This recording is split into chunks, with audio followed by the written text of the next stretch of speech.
d'audace. On est parti de l'histoire de Gédéon. Gédéon, ça fait partie du livre de Juges.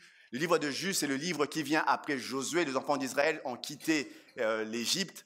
Josué les a fait entrer dans la terre promise. Josué est mort. Et pendant toute une série de temps, il n'avait pas de roi. Il y avait simplement des juges, des hommes que Dieu qui venaient, qui se levaient. Dieu mettait une onction particulière sur eux. Et pendant tout un temps, ils étaient un peu les responsables.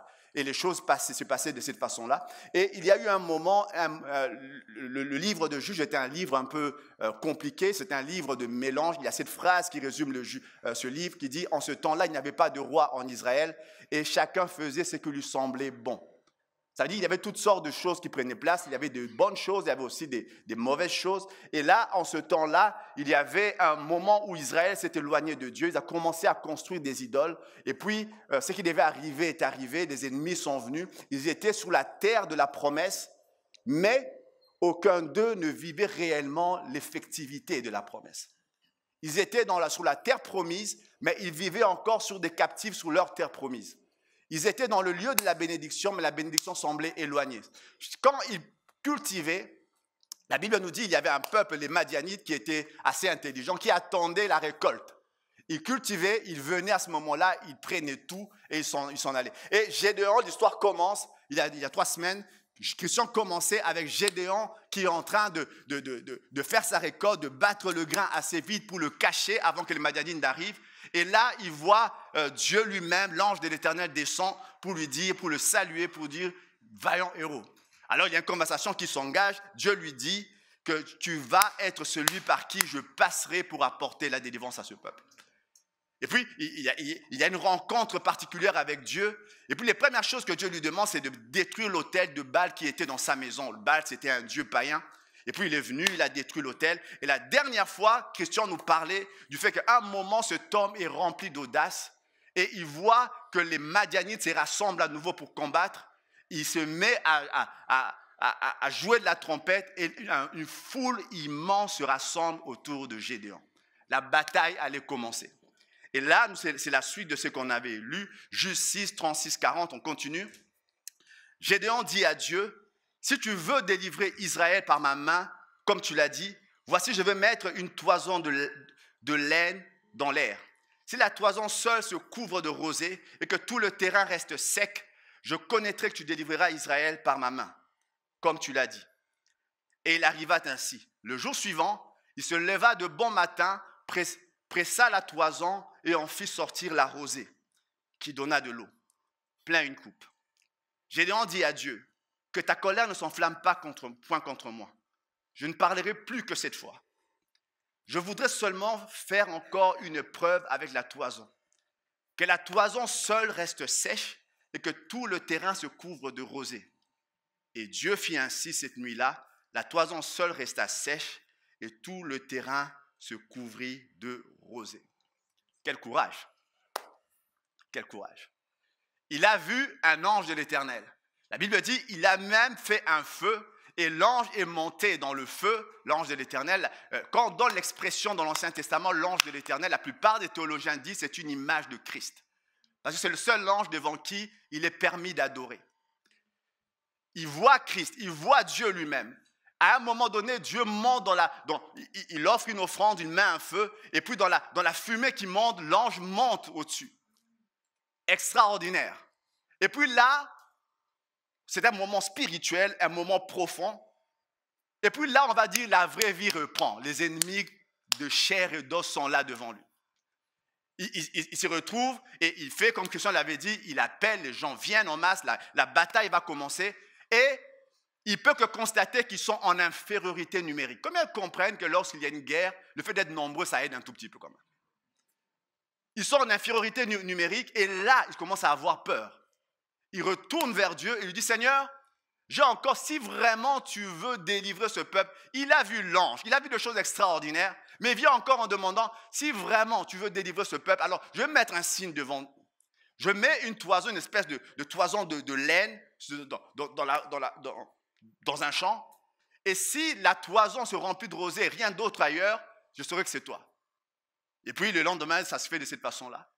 Et puis il recommence, mais encore une dernière, je ne dirai plus rien. Alors, on va faire la même chose. On fait maintenant l'inverse, que tout se remplit, tout soit humide, sauf la toison. Et le lendemain, c'était exactement la même chose. Et là, il a compris que Dieu lui parle. Alors, cette façon de faire a été souvent interprétée de diverses façons. Moi, j'ai vu toutes sortes de gens, des fois des choses très spirituelles, d'autres des choses assez, je dirais, dangereuses. J'ai vu des gens prier en disant, si la sœur aujourd'hui s'habille en rouge, c'est que c'est elle la femme de ma vie. Pas, je cherche un signe. Il y a une chance sur combien qu'elle soit en rouge aujourd'hui. Pour dire, ce n'est pas en soi mal. On va continuer, je vais lire tout à l'heure. L'audace que Christian avait définie, on avait dit ensemble, l'audace, ça veut dire hardiesse, assurance, courage, implique une volonté de faire les choses malgré les risques. Et ce matin, premier point, l'audace se renforce à l'écoute de Dieu. L'audace se renforce à l'écoute de Dieu. L'audace, ce n'est pas ne pas avoir peur. L'audace, c'est de faire malgré la peur. L'audace, c'est de ne pas avoir qu'il y a un risque. L'audace, c'est de savoir qu'il y a un risque, mais malgré les risques, j'y vais quand même. Et comment l'audace se renforce? L'audace se renforce lorsqu'on écoute Dieu. Lorsqu'on écoute Dieu.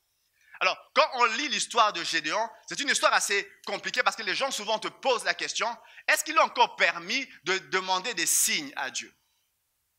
Vous croyez que c'est permis encore? Il n'y a pas de mauvaise réponse. Hein. C'est permis. Est-ce que c'est permis de demander, Seigneur, si cette sœur... Alors, il y a des bons et des mauvais signes. Moi, j'ai vu comme tout à l'heure, les choses que je vous dis, des robes rouges, tout ça, j'ai vu ça s'accomplir. J'ai vu des gens mettre des signes ridicules ou bien penser, excusez-moi, ridicule, ou il est en train, j'ai déjà discuté avec quelqu'un qui dit, j'étais en train de penser à cette situation et puis je vois une voiture passer avec le nom de la personne et puis je me suis dit, c'est sûrement Dieu qui veut me dire. Ouais. Qu'est-ce que je veux dire par là? Je veux dire, il y a une différence entre ce qui se passait au temps de Juge et de Gédéon et ce qui se passe après la croix. Il y a quelque chose de particulier que Dieu fait, c'est que vous et moi, à la différence de Gédéon, nous avons reçu l'Esprit de Dieu.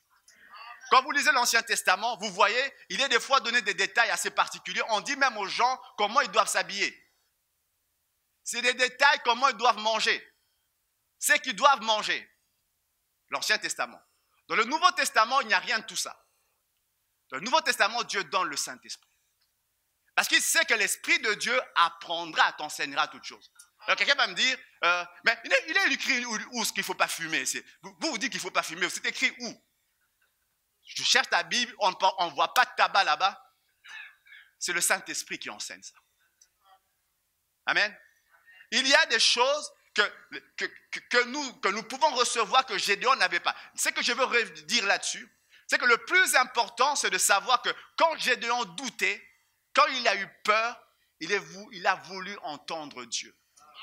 Alors lui, il a fait avec les méthodes qu'il y avait à l'époque. Quand vous lisez l'histoire de David, vous voyez à un moment donné, quand il cherchait à entendre Dieu, il appelait le sacrificateur qui venait avec des objets, le tumin, tout ça. C'était des objets un peu particuliers qui permettaient de savoir ce que Dieu veut. Ça, c'était l'Ancien Testament. Dans le Nouveau Testament, Dieu a mis en toi l'esprit de son Fils. Et il peut parler et il veut parler directement. Il y a ce passage dans le livre d'Exode, il y a un moment donné, l'Esprit de Dieu se répand dans tout le camp qui est en train de sortir d'Égypte. À un moment, Josué va se balader, il entend des gens en train de prophétiser dans le camp. Josué, scandalisé, il va dire à Moïse, mais écoute, il y a des gens qui prophétisent. Alors qu'à ce moment-là, c'était Moïse seul qui prophétisait. Et puis Moïse lui dit, mais tu es jaloux pour moi? Tu es jaloux pour moi? Puisse le peuple de Dieu être rempli de prophètes. Dans le Nouveau Testament, la première chose que Pierre dit lorsque le Saint-Esprit est descendu, il rappelle l'histoire de Joël, la prophétie de Joël qui dit, dans ces derniers temps, dit Dieu, je répandrai de mon esprit sur toute chair, vos fils et vos filles prophétiseront, vos jeunes gens auront des visions et vos vieillards des songes. Ça veut dire que le premier signe, ce qui marque ce qui marque l'arrivée du Saint-Esprit, c'est la communication. Avant les signes, les prodiges, avant tout ça, c'est la communication. Ça veut dire qu'une des premières choses, Jésus dit ceci à ses disciples, Une des premières caractéristiques d'ailleurs d'une brebis du Seigneur. Mes brebis entendent ma voix, je les connais et elles me suivent. Donc une des premières caractéristiques d'une brebis du Seigneur est qu'elle est capable d'entendre la voix du Seigneur. Alors, ne dis pas si tu es capable d'entendre la voix du Seigneur. Tu es capable d'entendre. Je ne dis pas que tu l'entends, mais je dis que tu es capable d'entendre. Tu es capable d'entendre la voix de Dieu. Tu es capable, parce que si tu es né de nouveau, une des premières caractéristiques de ce que Dieu fait, c'est te faire rendre capable de l'écouter. Alors, ici, on ne le sait peut-être pas, il y a plein d'ondes hertziennes qui sont en train de passer. Aucun de nous n'entend la radio. J'espère que vous êtes en train de m'écouter en ce moment-ci. Aucun de nous n'est en train d'écouter la radio parce que simplement, on n'a pas de poste allumé. On n'a pas branché, cherché les bonnes fréquences. Mais les ondes sont toujours là. Ce n'est pas parce que vous avez quitté votre voiture que tout d'un coup, les ondes radio cessent d'émettre. Les ondes sont toujours là. Tu dois brancher ta radio, te mettre sur la bonne fréquence et écouter ce qu'on est en train de raconter à la radio. Pareil pour Dieu. Dieu parle tout le temps. Tu ne l'entends peut-être pas, mais Dieu parle. Moi, dans mon travail, j'ai souvent des gens qui viennent d'autres pays. Quand ils viennent et que tu es en train de parler avec eux, à ce moment-là, tu ne te mets pas à parler du Baudelaire. Vous connaissez Baudelaire? C'est pas, tu parles un français simple. Parce que tu sais qu'ils ne connaissent pas bien le français. Des fois, ils ne parlent même pas anglais. Ils ne connaissent rien. Donc, quand moi, je sais, je ne conjugue pas des verbes en de temps compliqués. Je même pas l'imparfait, le subjectif, non. Tu dis simplement, toi, partir là-bas. Ça, c'est un langage qu'il peut comprendre. Si tu lui dis, il connaît le verbe partir, tu commences à conjuguer compliqué, il ne va pas comprendre ce que tu lui dis. S'il a un interprète, ouf. Pour dire quoi? Pour dire qu'il connaît, et quand tu parles à un bébé, tu ne viens pas lui raconter du Shakespeare. Tu lui parles comme dans un langage qu'il peut comprendre. Quand tu es né de nouveau, il y a un langage que Dieu va utiliser. Et moi, je dirais, quand tu demandes des signes comme là, c'est un peu le béaba, toi, partir là-bas. Je ne dis pas que Dieu ne fait pas ça. Mais quand tu te développes avec Dieu, au-delà de toi partir là-bas, il va te faire des phrases complètes. Vous me suivez? Je vais dire, ce n'est pas mauvais de demander des signes. Mais avec des signes, on peut se tromper. Parce que je peux vous donner des tas d'exemples de gens qui se sont trompés. Ils étaient convaincus d'avoir reçu un signe du Seigneur. Convaincus. Et puis, ils rentrent plein de frustration parce que le signe avait été mal interprété. Ce n'était pas un signe, c'était juste une voiture qui passait avec ce truc-là. Une sacrée coïncidence. Vous me suivez? La foi se renforce lorsque, l'audace se renforce lorsque nous savons écouter Dieu. Lorsque nous savons, et je dirais même, dans le temps que nous vivons, c'est absolument indispensable d'apprendre à écouter Dieu. Apprendre à écouter Dieu. Ésaïe 48, 18 dit, le prophète dit, si tu étais attentif à mes commandements, ton bien-être serait comme un fleuve et ton bonheur comme les flots de la mer. Il dit, si seulement tu savais m'écouter. Et combien de fois nous n'avons pas vu des gens faire des choix, de mauvais choix dans leur vie, et tu te dis, si seulement ces personnes, même pas entendre une autre personne, si seulement ces personnes avaient su écouter Dieu. Si seulement ces personnes avaient su prêter une oreille attentive à Dieu, parce que Dieu parle. Dieu parle, tu ne l'entends pas, mais Dieu parle. Et des fois, quand on dit Dieu parle, on a des fois cette pensée ridicule que quand Dieu parle, c'est pour te dire que tu vas être prophète, tu vas être apôtre, tout ça. Vous savez, quand vous venez à l'église, on va dire, oui, un tiers de notre temps, on le passe à dormir. Benjamin, c'est un quart. Mais un tiers de notre temps, on le passe à dormir. 8 heures à peu près. Les 8 autres heures, on est au travail. Ou plus même. On va dire 10 heures pour certains, au travail. Et seulement les autres, ce qui reste, on fait autre chose avec. On prie avec, on fait tout ce qu'on veut. Ça veut dire que si Dieu il considère que ta vie est juste ta vie d'église, c'est même pas un tiers du temps que tu consacres dans une journée. Et on n'y est même pas tous les jours. Donc la grande partie de ton temps, tu le passes à travailler et à dormir. Pour dire quoi? Pour dire que Dieu ne va pas te parler uniquement sur le tiers que tu passes ici. Parce que ta vie chrétienne, des fois nous en tant qu'hommes, on vient d'une philosophie un peu grecque où on avait une différence entre le séculier et le spirituel. Chez les Juifs, la Bible vient de là, vous savez. Chez les Juifs, il n'y a pas ça. Le séculier et le spirituel, ça n'existe pas. L'homme est un. C'est-à-dire, Dieu ne se dit pas, ça c'est spirituel, je veux te dire. Les histoires de ta vie, de ton travail, c'est spirituel. Dieu te parle là-dessus. Dieu ne va pas te dire, je vais te parler de choses spirituelles parce que toi, je vais te donner des révélations parce que là, c'est la vraie vie, là-bas, c'est pas... Non. Ce qui se passe dans ton travail, c'est spirituel. Partout où tu es, parce que Dieu ne te fait pas une dichotomie, il y a le Christian de l'église et il y a le Christian au travail. Et les deux n'ont rien à voir. Non. Tu es Christian et Dieu te considère de la même façon. C'est-à-dire quand Dieu te parle, il est absolument capable de te parler avec pour ton problème de travail, qui n'a rien à voir avec l'église, mais pour ton problème de travail parce que ça fait partie de toi et c'est totalement spirituel. Il y a des gens qui hésitent à prier pour le travail parce qu'ils pensent que ce n'est pas très spirituel de prier pour ça. C'est absolument spirituel de le faire, absolument spirituel de le faire. Et Dieu veut parler. Et Dieu est capable de te dire même des choses par rapport à ton travail. Moi, je me souviens, il y a quelques temps, on va dire comme ça, quelques temps, il y avait, moi je ne savais pas quelqu'un, c'était ma soeur, qui parle à ma femme, qui me dit, est-ce que Zora a un problème dans son travail? Je vois ça, je vois ça. Et puis ma soeur ma femme vient me dire, Tété me dit ça, tout ça.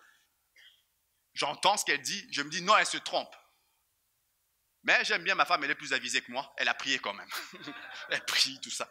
Elle prie. Mais non, il n'y a rien de tout ça. Et puis après, je suis au courant de ce que Dieu savait avant moi et je disais, non, Dieu ne le voit pas, il n'y a rien. Mais Dieu savait ce qui se passait. Pour dire simplement, il y a des choses que toi tu ignores que Dieu sait. Et Dieu veut te donner de l'avance sur tes ennemis. Il veut que tu saches, ton audace est renforcée, Dieu te renforce et Dieu te dit, moi j'ai déjà eu des situations où avant même la situation ne se pose, Dieu te dit comment tu vas réagir.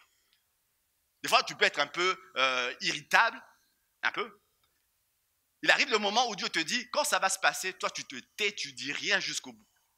Parce que des fois quand on dit, quand tu te tais, tu parais sage. Et moi j'aime bien cette position parce que des fois j'aime me taire, tu parais un peu sage. Pour dire, il te dit, tu te tais à ce moment-là, parce qu'il sait que si tu réagis, tu vas mal réagir. Tu vas mal réagir. Et la personne pense que tu es sage de nature, tu n'es pas sage de nature, Dieu te l'a dit simplement ce moment-là. Pour te dire, ça peut se multiplier dans bien des endroits, dans bien des situations de votre vie, pas qu'à l'église, pas qu'à l'église. Dans votre façon de réagir avec vos proches, votre façon de réagir, et vous pouvez tout aussi bien considérer que tout cela est absolument spirituel. Et Dieu s'en occupe totalement. Hier, on m'avait invité dans une conférence et puis il y avait un monsieur qui expliquait, et j'avais trouvé ça extra. C'est un Irlandais, je pense, il était en train de discuter et c'est un homme d'affaires. Il dit, quand Dieu l'a appelé, son frère est missionnaire dans un pays en Afrique. C'est un homme, lorsqu'il va, il prêche l'évangile, c'est extraordinaire, des choses extraordinaires se passent. Et lui, il disait, moi, je n'étais pas tout ça. Et quand on parlait d'appel, et puis il commençait à être frustré dans son cœur, Dieu lui dit, mon appel pour toi, c'est de m'aimer, c'est de changer et de faire tout ce que je te dirai, point. Il a commencé à aimer, changer, faire tout ce que je lui dis. Et puis il a compris ça, et puis Dieu lui dit, toi, va chercher un travail. Il va chercher un travail, et là, dans son travail, il devient vraiment une bénédiction dans son travail. C'était une espèce de réunion où on parlait des hommes d'affaires chrétiens, il était en train de raconter. Et puis à un moment donné, on a fait une proposition d'être CEO d'une boîte. Il accepte, il va dans une boîte, et puis la boîte avait des difficultés, il vient, il croit que Dieu il a une onction sur lui, et puis il se met à travailler comme un fou. Il y avait un appel d'offres énorme qui était demandé, c'était un grand truc. Il vient, il répond à l'appel d'offres, il met toute son énergie là-dedans, et puis ils étaient 60, et leur société était deuxième dans la liste. Mais c'est seulement le premier qui a été pris. Déception, mais dit, mais quand même, avant, on n'était même pas classé dans les premiers. Là, on était quand même, on avait payé un bon travail, tout ça. Et puis, il était triste. Et puis, un jour, dans ces jours-là, il va à la cafette. Il entend ses collègues, ses amis, ses ouvriers, ses employés en train de le critiquer. En train de dire, il a fait des mauvais choix, tout ça. Il dit qu'il était déchiré. Il est rentré dans sa chambre. Il est rentré chez lui à la maison. Il pleurait, il priait. Qu'est-ce qui s'est passé? Il a appelé son frère qui est en Afrique. Et puis son frère lui dit, écoute, tu as beaucoup compté sur tes capacités, tu en as. Maintenant, laisse voir ce que la grâce va faire. Il dit, il reçoit ça, il se met à prier, Et puis il devait partir en vacances, il prie, il s'en va en vacances 2 semaines. Il revient, ils ont gagné des contrats alors qu'il n'était pas là. Il dit c'est la première année depuis 6 ans que la société soit en bénéfice. Et ça s'est passé quand je n'étais plus là, quand je dis Seigneur, je compte sur toi, je laisse faire. Comment nous pensons que Dieu n'intervient que quand on parle dans l'église, quand on parle dans la famille, on conçoit, mais Dieu intervient également dans tes affaires professionnelles parce que ça fait partie de toi. Dieu ne dit pas, alors on a sur une image, on a tous besoin d'argent pour vivre. Qui vit sans argent ici? Comme ça, on va prier pour toi, tout ça. On a tous besoin d'argent pour vivre. Et on peut croire que le fait de gagner de l'argent, ce n'est pas important.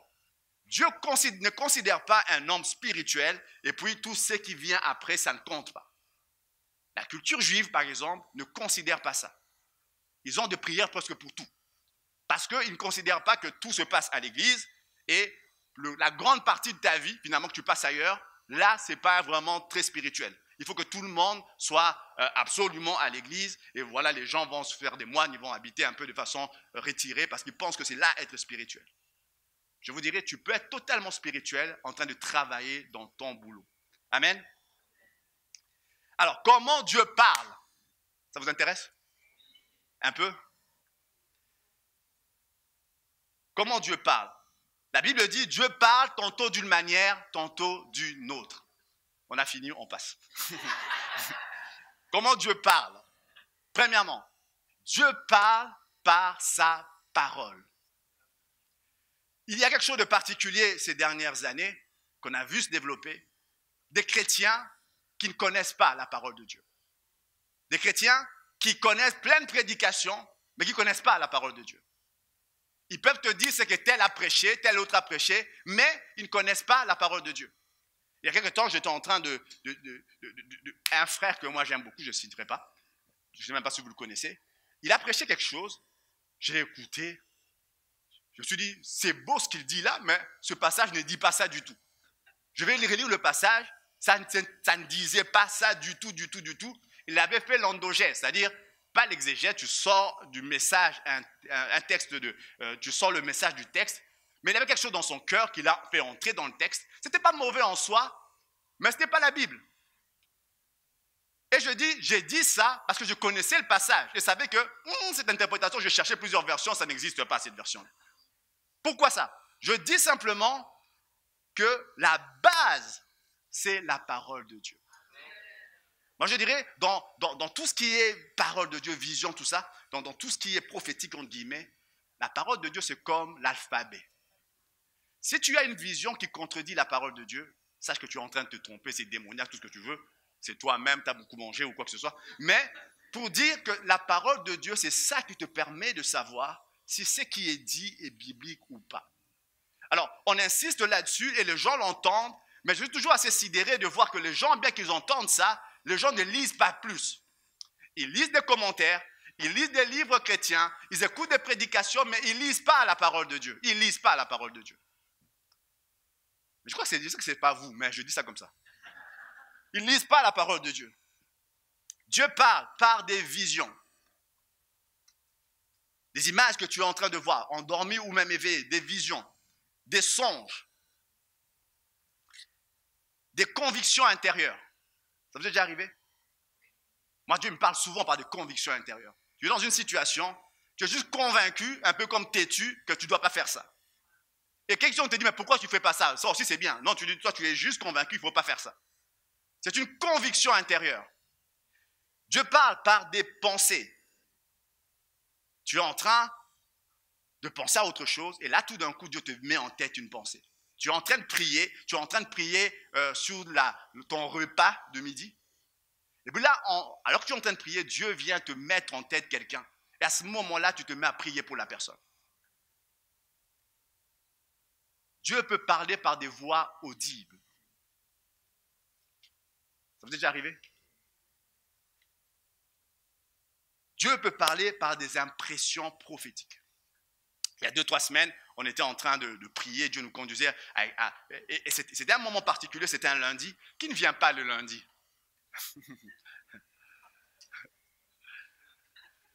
Vous êtes invité à venir le lundi.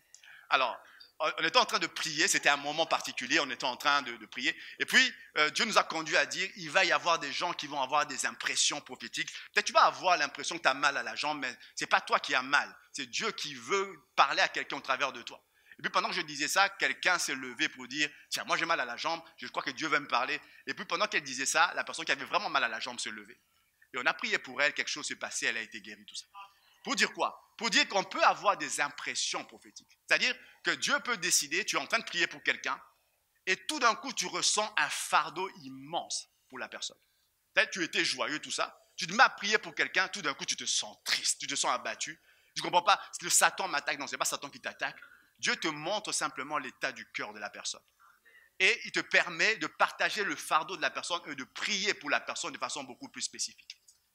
Il peut y avoir des coïncidences prophétiques. Ça m'est déjà arrivé, tu es en train de prêcher, moi ça m'arrive souvent, tu dois préparer un message, et puis tu viens à l'église, tu ne sais pas, tu es en train de demander, et puis pendant que tu es en train de regarder, un conducteur de louange, quelqu'un qui modère, tout ça, commence à dire le contenu de ta prédication. C'est comme un signe où Dieu te dit, oui, c'est ce que tu dois dire. Pour dire, il peut y avoir des coïncidences. Je me souviens, à l'époque, on était jeunes chrétiens. Moi et Christian, on était dans une église. Et des fois, on avait souvent l'habitude de prier ensemble les vendredis soirs, je crois. C'était les vendredis soirs. Et des fois, on partageait des choses le vendredi soir. Et on venait dimanche matin, le pasteur prêchait la même chose. Ça arrivait tout le temps. On vient, on partage la même chose. Et puis, on vient dimanche, il est en train de prêcher ce qu'on avait dit. C'est-à-dire, il était là ou pas? Pour dire quoi? Il y a des fois des coïncidences. Et quand ça commence à arriver, ça veut dire que Dieu commence à te parler. Il faut juste que tu saches par quelle voix Dieu te parle. Il peut y avoir, alors je le mets en dernier, mais ça ne veut pas dire que c'est moins important, il peut y avoir aussi des gens que Dieu utilise, des prophéties, des prophètes que Dieu vient dire. Mais tout cela, Dieu utilise tout cela. Toi, tu dois juste savoir comment Dieu te parle. Il peut utiliser plusieurs voix différentes, mais tu dois savoir comment Dieu te parle. Et commencer, si Dieu te parle par tes pensées, tu dois commencer à faire attention à tes pensées. Si Dieu te parle par des voix, tu dois commencer à faire attention. Le but ici, c'est juste que toi, tu saches comment Dieu te parle. Je pense qu'un chrétien moderne, dans le temps que nous vivons, si tu n'entends pas Dieu, tu es en danger. Si tu ne sais pas entendre la voix de Dieu tout seul, et que tu dépends systématiquement d'un prophète, apôtre, tout ce que tu veux, si tu ne fais que ça, laisse-moi te dire, tu es en danger. Il faut que tu apprennes à entendre Dieu tout seul. Moi, je suis béni quand les gens disent, ils ont été touchés. Mais je suis encore plus béni quand les gens viennent me dire, écoute, alors, fais-le humblement. Moi, j'aime ça. Quand les gens viennent me dire humblement, je crois que Dieu me dit ça, est-ce que tu crois que je peux le partager? Moi, j'aime ça. Il y a un respect, une peur, parce qu'on peut se tromper. Mais il y a quelque chose, quand même, une espèce d'audace que la personne prend. Et moi, je dirais ceci. Quand Dieu te parle, plus tu obéis aux petites choses qu'il te dit, plus Dieu te parlera. Moins tu fais attention, moins tu seras capable d'écouter. Et si vous commencez à faire attention à ça, même vos réveils nocturnes, vous ne vous lèverez pas la nuit uniquement pour aller uriner. Vous saurez qu'à ce moment-là, peut-être Dieu te réveille pour faire autre chose. Moi, il y a eu un moment, c'était assez fou, c'était à la fin de l'année passée, où Dieu m'a donné des horaires, il m'a dit 1h, minuit, 3h, comme ça. Je suis en train de prier, tu vois ces 2 heures-là, et soit j'étais éveillé à minuit, j'étais en train de prier, soit à 3h du matin, je me réveillais sans mon réveil, et je savais que je devais prier à ce moment-là.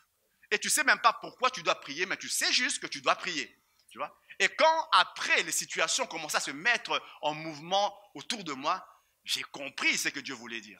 À ce moment-là, vous savez, des fois, Dieu, il sait que son langage, tu es incapable de le comprendre parce que ta compréhension n'est pas encore assez grande. Alors, quand il vient, moi, je me souviens des tas de choses dans ma vie. À l'époque, on était à Liège, je crois, il y a des choses qu'on avait envie de faire. C'est comment on comprenne que les jeunes gens ont envie de faire plein de choses. Tu vois? Moi, il y avait des choses que j'avais envie de faire et Dieu me disait de ne pas le faire. Et je ne comprenais pas pourquoi il me disait de ne pas le faire parce qu'autour de moi, beaucoup me trouvaient que c'était une bonne idée. Mais Dieu disait, toi, ne le fais pas. Et je comprends avec le temps que ce genre de choses auraient avorté plein d'autres choses que Dieu avait prévues pour moi. Ça veut dire que quand Dieu commence à te donner maintenant l'explication complète de ce qu'il voulait te dire, là, tu saisis, tu dis, ah oui, c'est une notion que je n'avais pas à ce moment-là.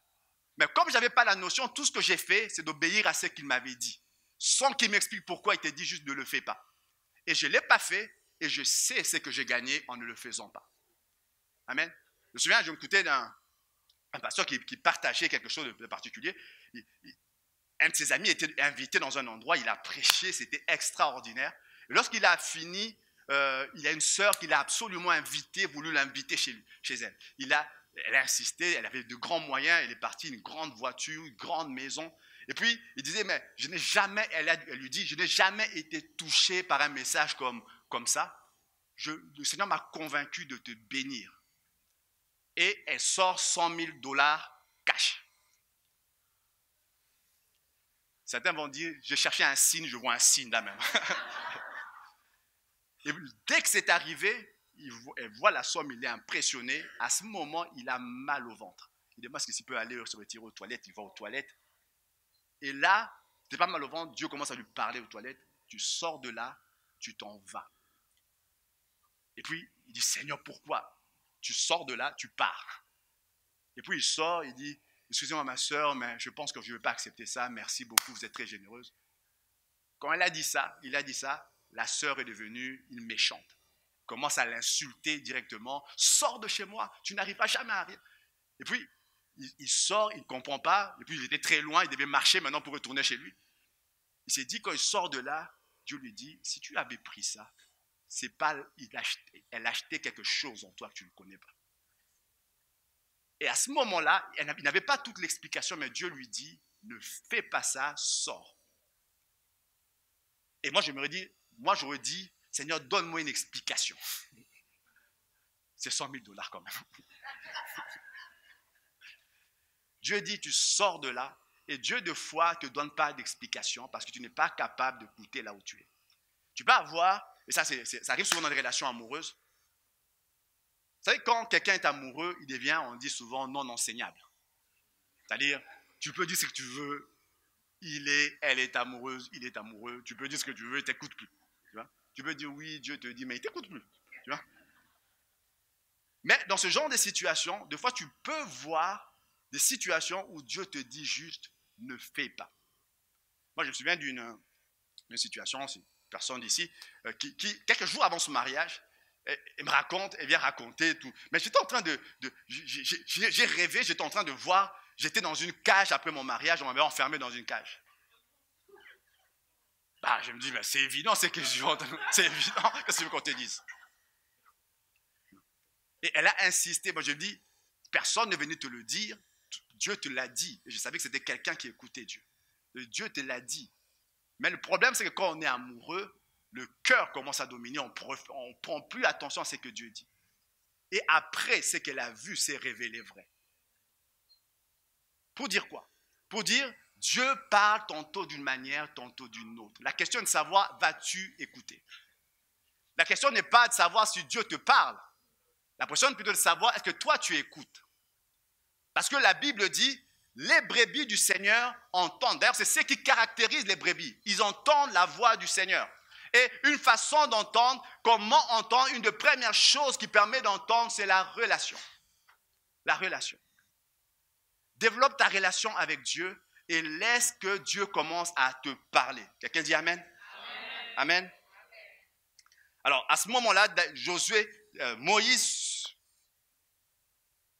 espérait, Moïse souhaitait, il disait, puisse le peuple de Dieu être rempli, composé de prophètes. Et la Bible dit que cela s'est accompli. Dieu a répandu son esprit afin que son peuple soit composé de prophètes et de sacrificateurs. C'est votre part également. Amen. Amen. Deuxième point, l'audace rend effectif la bénédiction. On va aller plus loin. Juge 7:1.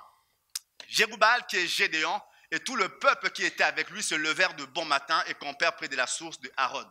Le camp de Madian était au nord de Gédéon, vers la colline de Morée dans la vallée. Alors, ils sont maintenant, c'est la bataille, c'est le face-à-face. J'aime cette partie ici. La Bible dit Jérubbal, qui est Gédéon, et tout le peuple qui est en ce temps. Alors, Gédéon a été surnommé Jérubbal, et on avait lu ça la semaine passée avec Christian. En ce jour-là, Juge 6:32, lorsque Gédéon a fait tomber l'autel de Baal, il a détruit les gens du peuple à ce moment-là. Il y a eu une émeute dans la ville, on voulait le lapider.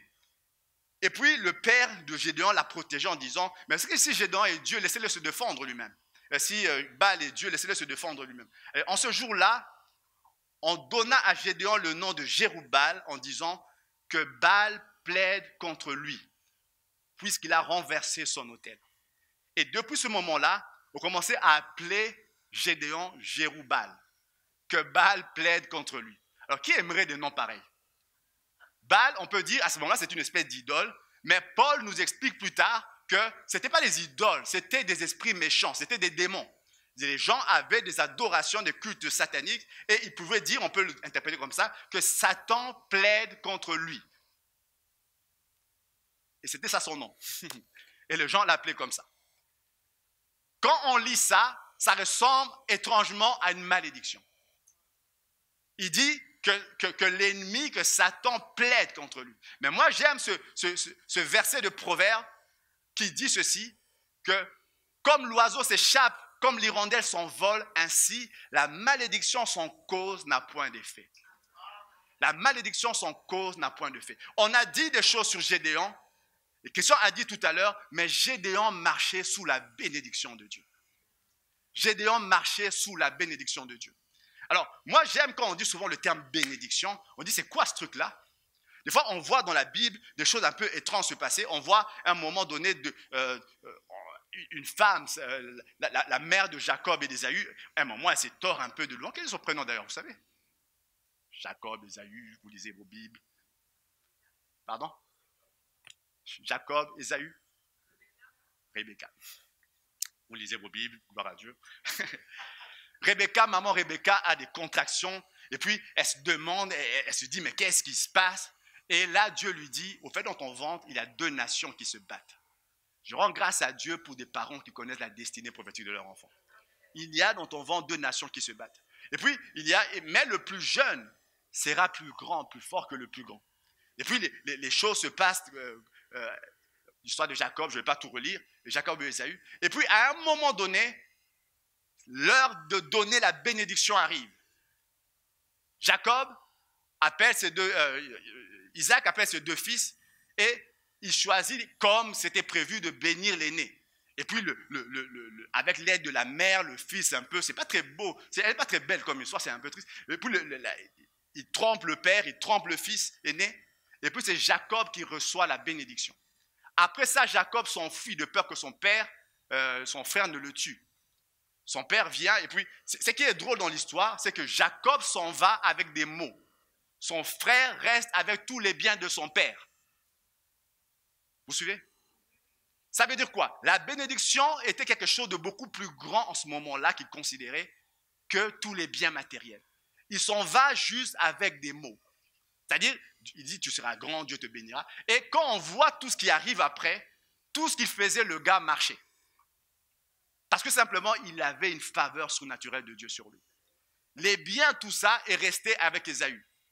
C'est quoi la bénédiction? La bénédiction, c'est des mots dits par Dieu. Et moi, j'aime bien quand tu veux chercher une notion dans la Bible, c'est toujours bien de savoir ça commençait où. On voit dans le livre de Genèse, la première fois, Dieu créait l'homme et la femme, et Dieu se met à bénir. Il bénit les animaux, il bénit tout ça. Et puis, il bénit l'homme, il lui dit, sois fécond, assujettis la terre, tout ça. Combien comprennent que quand Dieu a dit à Adam et Ève, soyez féconds, ils n'ont pas vu un bébé tomber directement dans les mains d'Ève. Vous êtes d'accord avec ça? Même à l'époque, ça ne se passait pas de cette façon. Pour dire quoi? Je dis simplement que lorsque Dieu bénit, il te donne une capacité. C'est-à-dire quand il bénit Adam, il le rend capable, Adam et Ève, il les rend capables d'avoir des enfants. Et puis, il bénit Adam, et puis il permet que ces deux-là se rencontrent. Vous suivez? Ça veut dire que la bénédiction comporte une part de capacité et une part d'opportunité. Et puis, pas seulement l'opportunité, il faut avoir le courage d'aller plus loin. Je rajouterai une 3e part de l'audace et l'oser faire quelque chose. Qu'est-ce que je veux dire par là? Souvent, la bénédiction que Dieu accorde comprend ces 3 choses-là. Les 2 choses, c'est Dieu qui s'en charge. La 3e, c'est toi qui dois faire. Quand Dieu te bénit, il te donne une capacité. Et il va permettre une opportunité. Et des fois, l'opportunité, quand ça vient, ça fait peur. Et quand Gédéon était dans cette forêt devant tous ces Madianites, c'était une opportunité. La question, c'est de savoir, est-ce que tu saisis l'opportunité ou est-ce que tu as peur? Il y a quelques jours, j'étais en train de suivre un documentaire animalier, c'était assez marrant. Des fois, je fais ça, je suis en train de suivre un documentaire animalier. Ma femme s'étonne toujours. Il y avait une troupe de lions dans une savane, je ne sais plus très où, et il y avait une troupe de lions. Un des lions, de jeunes lions, a été chassé de la troupe, et les autres chassaient toujours en groupe.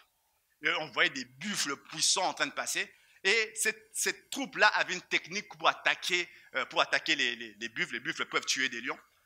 Et puis, ils avaient une certaine stratégie, on voyait. Et puis, les jeunes qui ont été sortis, qui ont été chassés du groupe, eux se sont retrouvés seuls. Et il y avait un qui était là, qui n'avait peur de rien, alors qu'il se mettait à 10 pour attaquer un buffle, et lui, il était seul en train de regarder le buffle. On se dit, mais il ne va pas faire ça, il est seul. Et puis, j'aime ce verset de Proverbe qui dit, le juste a de l'assurance comme un jeune lion. On dit, un lion plus expérimenté aurait dit, aurait pensé, je ne suis pas sûr, aurait pensé, c'est dangereux de faire ça. Mais le juste, le petit lion, le jeune lion qui était là, lui, il était sûr de sa force, il regarde le buffle, il dit, ça c'est un dîner qui passe. C'était pas dans sa tête, je me suis dit, comme il regardait, il a faim. Et puis un autre jeune qui passait par là, lui aussi chassé de son groupe, ils viennent, ils se rencontrent et tous les deux se mettent ensemble, alors qu'ils étaient à 10 pour tuer un buffle, là ils étaient juste 2. Et on voit comment ils lancent l'assaut et comment ils gagnent. Pour dire, le juste a de l'assurance comme un jeune lion. Des fois, on peut même penser c'est irréfléchi, mais c'est une sorte d'assurance qui est là. Qu'est-ce que je veux dire par là? Je dis bien souvent, Dieu, lorsqu'il bénit, il te donne la capacité, c'est en toi, il permet les opportunités, mais pour rejoindre le deux, il faut de l'audace. Il faut de l'audace. Si aujourd'hui tu demandes à Dieu de te donner une table, il est presque sûr que Dieu va te mettre devant un arbre. Parce que Dieu va te dire, je ne donne pas des tables, je donne juste des arbres, je te donne la capacité d'en faire une table. Vous me suivez? Si Dieu, tu demandes de Dieu. Alors, il y a des gens qui ont été bénis, ils étaient en train de prier, et puis tout d'un coup, sur leur compte, une grosse somme est apparue. Gloire à Dieu, tout ça. On va saisir que Dieu, ça nous arrive, tout ça.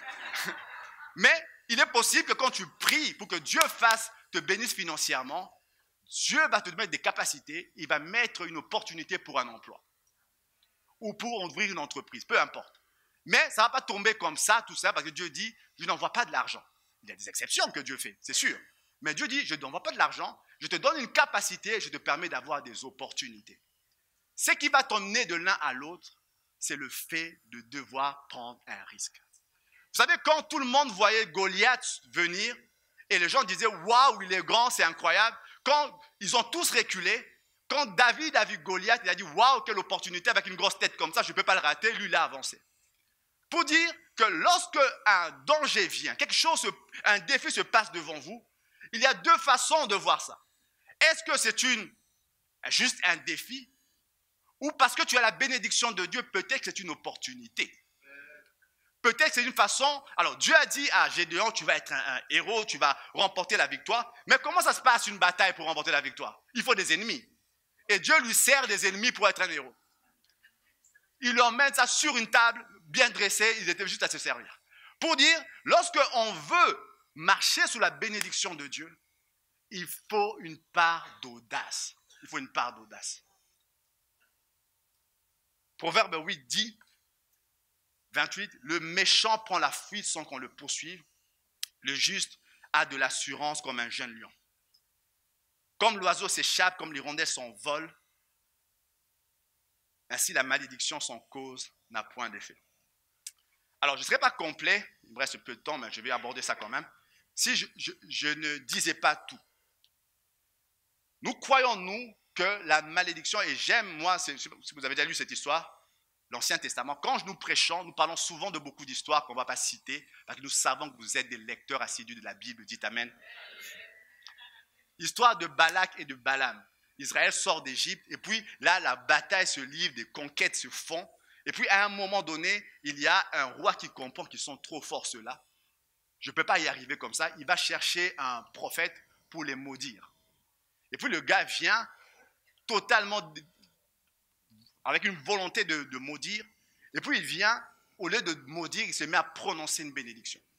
Il dit, les enchantements n'ont pas d'effet sur Israël parce que c'est un peuple qui a sa demeure à part, qui ne fait pas partie des nations. Et puis le gars se fâche, mais je t'ai appelé pour le bénir, de le maudire, toi tu es en train de les bénir. Et puis à un moment, le gars lui donne un conseil, si tu veux que ça marche, fais les péchés. Et puis là, il cherche des filles étrangères, des femmes étrangères, on les infiltre dans le camp, Israël pêche, et après, la malédiction de Balaam a pu agir. Qu'est-ce que ça veut dire? Ça veut dire que Gédéon marchait avec une malédiction qui était ineffective. Parce qu'il marchait avec Dieu. Moi, je le dis clairement, simplement, que des fois, des chrétiens réactivent des choses qui ne devaient pas être activées dans leur vie. Il y a des moments où nous bataillons et nous croyons, nous ne voyons pas de percée et nous accusons Dieu, alors que ce n'est pas Dieu le coupable. Ça va que vous connaissez. Alors, je vais vous inviter à lire vos Bibles parce que je ne vais pas citer toutes ces histoires. Il y en a beaucoup. On traverse la Bible parce que c'est des choses qui viennent. La Bible nous parle à un moment donné de David. David roi, l'homme de l'onction, l'homme avec l'onction de Dieu. Et puis pendant un moment, pendant 3 ans, la Bible nous dit sécheresse dans le pays. David prie, il jeûne, il cherche Dieu. Et puis Dieu lui dit, il y a tout ça parce que Saül a rompu l'alliance qu'ils avaient faite avec les Gabaonites. Au fait, quand ils étaient dans le désert, Josué avait fait une alliance avec un peuple qu'on appelait les Gabaonites. Et pendant qu'ils sont partis en Israël, Saül est devenu roi avec son zèle. Il a rompu la promesse, il a tué les Gabaonites. Et le malheur qui arrivait, l'absence de percée qu'il commençait à avoir était la conséquence de ce que Dieu. Et Dieu lui dit, pendant qu'il est en train de jeûner, qu'est-ce qui se passe, Seigneur? Le Seigneur lui dit, il y a une condamnation qui est en train de jouer sur vous parce qu'il a rompu une alliance. Et quelque chose, absence de percée, absence de poussée, absence d'avancée, parce qu'il y avait quelque chose qui était en train de parler contre eux. Et Dieu lui dit, avant de faire ça, va et règle ça. Vous me suivez? Vous êtes toujours là? Qu'est-ce que je vais dire par là? Je vais dire, on dit Baal plaide contre lui. Et j'aime l'expression qui est là. Plaide, c'est un terme un peu juridique. Comme un accusateur qui est en train d'accuser tous les jours. Satan est l'accusateur. La Bible dit, il accuse les frères jour après jour. Il a un dossier sur vous et sur moi. Il a un dossier. Et Dieu peut te dire, tu es plus que vainqueur, mais si tu marches dans le manque de pardon, il va y avoir un souci là-dedans parce que le dossier de Satan va passer. Tu marches dans une vie où tu n'honores pas Dieu, où tu restes un gars rancunier, quand on te blesse, c'est pour la vie. Tu as quelque chose sur ça et Satan, il est bien content parce qu'il a un dossier qui peut sortir sur toi. Comme un accusateur. Et la différence entre vous et moi, c'est que Satan, vous savez, quand vous allez... Alors, j'avais déjà posé la question la dernière fois, il n'y avait personne qui avait dit ça. Quelqu'un a déjà été devant la justice, sincèrement? Vous rencontrez souvent un procureur qui connaît la loi. Nous, des fois, on arrive de l'appeler un substitut du procureur, tout ça. Ils connaissent la loi. Et Satan, il est comme un procureur, il connaît même les choses que toi, tu ignores. Il sait que quand tu fais ça, toi, ça paraît rien, mais c'est une conséquence. Il peut réclamer des choses sur toi. Et tu vas dire, tu vas chanter, je suis plus que vainqueur, tout ça, et les choses n'arrivent pas, et tu dis, Seigneur, ça ne marche pas. Et Dieu, tu n'as pas tout lu, va bien lire. Parce que des fois, il y a des choses sur nos vies qui rendent réactives des choses qui n'auraient pas dû être activées. Et quand Dieu te dit, ne pêche plus, fais pas ça, fais pas ci, parce qu'il sait qu'en faisant ça, tu risques de donner un avantage à l'ennemi. Là où il était totalement vaincu, il t'attend juste. S'il pense que c'est suffisant, qu'il a tout accompli, c'est vrai qu'il a tout accompli, mais il faut que cela devienne effectif sur toi. Et c'est toi et moi, nous avons le choix. La malédiction sans cause n'a point d'effet. Mais celle qui a une cause pourrait avoir un effet. Pourrait avoir un effet. Alors je te dis non, c'est pas possible ce passage-là. La Bible dit à un moment donné, il y avait 2 hommes, un homme et une femme, Ananias et Saphira. Ils s'étaient éloignés de Dieu. Ils étaient en train de marcher. On ne dit pas tomber dans le péché. Ils vivaient dans un mensonge. Et puis Pierre a dit une parole sur eux. Ça les a atteints ou pas? Non? Alors, on va lire dans le livre des Actes. Ils sont tombés là, ils sont morts. Ils étaient nés de nouveau ou pas? Non, personne ne me répond. Ils étaient nés de nouveau ou pas? Ils sont morts ou pas? Qu'est-ce que je veux dire par là? J'aime ce que Christian disait tout à l'heure. Et on va finir par là. Jésus disait, si nous confessons nos péchés, il est fidèle et juste pour nous le pardonner, pour nous purifier de toute iniquité. Et puis il ajoute, mes petits enfants, je vous écris ces choses afin que vous ne péchiez point. Et si quelqu'un a péché, nous avons un avocat auprès du Père, Jésus-Christ le juste. Autant il peut y avoir une condamnation, autant l'apôtre Jean nous dit, nous avons un avocat. Mais il dit, la façon d'activer l'avocat, c'est la repentance. Si tu te mets à confesser, l'avocat intervient. Si tu restes dans ton péché, que veux-tu que le Seigneur fasse alors que tu résistes, tu veux rester dans ton péché? Dieu ne s'imposera pas, Jésus ne s'imposera pas à toi. Il est possible, et l'apôtre Paul nous conseille, l'auteur du livre des Hébreux nous dit, approchez-vous donc avec assurance du trône de la grâce. Vous savez, quand le trône de la grâce est un trône où tu ne viens pas avec tes mérites, tu ne viens pas dire au Seigneur, j'ai jeûné suffisamment, j'ai jeûné 40 jours, 21 jours. Qui a jeûné 21 jours? Des fois, vous avez des gens qui ont jeûné 21 jours, Seigneur, tout ça, et puis tu vas dans la présence de Dieu, tu n'obtiens rien. Et tu as étrangement un frère autour de toi, lui il a jeûné 2 jours, il avait l'impression qu'il allait mourir, il a arrêté, et tu as l'impression que lui il a des percées, tout ça. C'est quoi la différence? Toi tu t'approches avec tes mérites, lui il s'approche avec la grâce. Alors ça c'est le genre de message qu'on prêche le dernier jour du jeûne et prière. Vous avez bien fait de jeûner, tout ça. Pour dire quoi? Pour dire simplement, quand tu as compris comment ça marche, tu sais que la condamnation tombe en Christ, que tout ce que l'ennemi fait tombe en Christ. L'avocat, le procureur qui est là en train de t'accuser, si toi tu viens te cacher en Christ. Et comment on se cache en Christ? On reconnaît qu'on est pécheur. Comment on se cache en Christ? On reconnaît que, Seigneur, j'ai mal fait. Comment on se cache en Christ? Je reconnais, Seigneur, que dans mon cœur, il y avait la rancœur. Il y a quelques jours, j'étais en train... 2 histoires, je finirai par là. J'étais en train d'écouter un homme. Il était en train d'expliquer comment, à un moment donné, dans sa vie, c'était une histoire un peu particulière. Il disait, il était en train de prier pour quelqu'un, un démon s'était manifesté. Il est en train de chasser, et puis il reste des heures, rien ne se passe. Il y a une résistance qui se fait. Et puis son pasteur adjoint arrive, en 30 secondes, la histoire était réglée. Il était frustré. Il est rentré, il était frustré.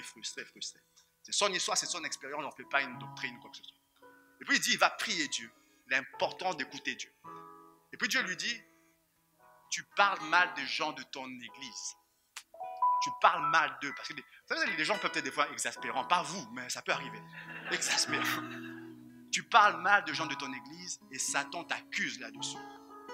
Et il dit, et parmi les condamnations qu'il y avait, tu peux pas, un homme comme ça ne peut pas exercer l'autorité sur mes gens. Ces gens à lui, Satan. Et il a compris ça. Il dit, waouh, je laissais une porte ouverte et je croyais que je pouvais le faire sans difficulté.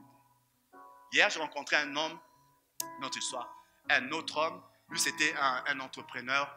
Il a 70 ans, il était pasteur et entrepreneur. Il avait une entreprise. Et il explique comme ça, une entreprise de construction. Il explique, il dit, dans mon travail, pendant des années, j'ai eu des tas de situations où on va travailler dans une commune, ou c'est pas ici, c'est en France.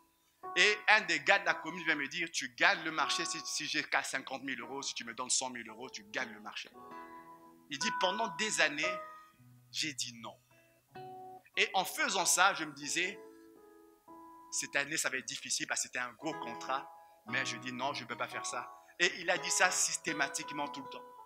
Il dit, à un moment donné, je ne voyais pas les choses arriver quand Dieu faisait. Et puis, à un moment, sa directrice de banque, alors que plein de sociétés, il y a quelques années, plein de sociétés avaient des difficultés. Sa directrice de banque est venue chez elle, chez lui, pour lui demander, mais tous les gens dans votre secteur sont un peu en difficulté. Comment vous faites pour vous en sortir aussi bien? Et puis là, tout d'un coup, il réalise, mais oui, c'est vrai.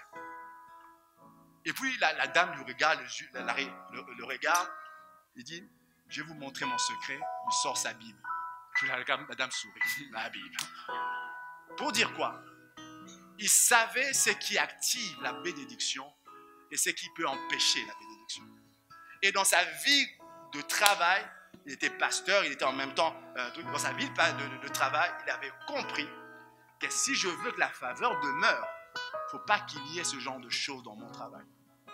Parce que je peux beau me dire, je suis plus que vainqueur, si j'entre là-dedans, je vais activer une condamnation sur moi et je vais être surpris de voir qu'il n'y a pas de percée, il n'y a pas d'avancée et on va dire, Seigneur, je jeûnais, je priais, il ne se passe rien. Il y a une accusation qui est en train de porter. Je rends grâce à Dieu parce qu'au travers de Jésus-Christ, toutes ces accusations sont annulées. Ça va? Mais pour ceux qui viennent vers Christ. Ok? J'arrive à la fin de ce message. On va juste se lever, on va prier rapidement.